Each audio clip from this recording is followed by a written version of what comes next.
Land titling అనే అంశం మీద విస్తృతమైనటువంటి ఒక విమర్శ వినబడుతోంది. ఈ విమర్శ ఏంటంటే ప్రజలందరి తాలూకా భూముల్ని ల్యాండ్ టైటిలింగ్ యాక్ట్ ద్వారా జగన్మోహన్ రెడ్డి తీసేసుకుంటాడు. ఈ ప్రభుత్వం ప్రజల ఆస్తుల్ని భూముల్ని అన్యాక్రాంతం చేసుకుని ఆక్రమించడానికి ప్రయత్నం చేస్తోంది అన్నది ప్రధానమైన ఆరోపణ. ఇది చాలా దుర్మార్గమైనటువంటి ఆరోపణ.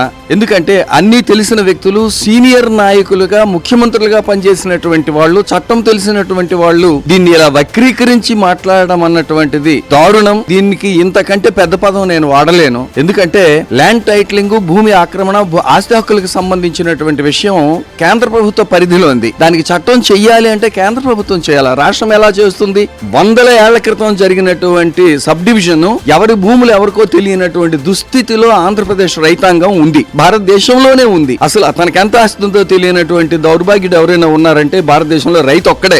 రైతుకి ఈవేళ నీ ఆస్తి ఇంత, ఇన్ని ఎకరాలు, ఇన్ని సెంట్ల భూమి ఉంది అని చెప్పినటువంటి పరిస్థితులు రావాలి అని రాష్ట్ర వ్యాప్తంగా ధీరోదాత్తమైనటువంటి నిర్ణయం తీసుకొని రీసర్వే చేస్తూ భూముల్ని కొలిచి ఆ భూముల్ని రైతులకు అప్పజెప్పేటువంటి ఒక విప్లవాత్మకమైనటువంటి నిర్ణయం తీసుకున్న జగన్ ప్రభుత్వం మీద ఎలాంటి నిందారోపణ చేయడం నిజంగా ఇది బాధాకరం. చంద్రబాబు నాయుడు గారిని ఒక్కసారి ఆలోచించమని చెప్తూ ఉన్నా. మీరు అధికారంలోకి రావాలి అనుకుంటే మార్గాలు చాలా ఉన్నాయి. మీరు చేసిన మంచి పనులు చెప్పుకోండి. అంతేగాని అసత్య ఆరోపణలు చేసి అధికారంలోకి రావాలనుకోవడం పూర్తి అసమర్థ చర్య.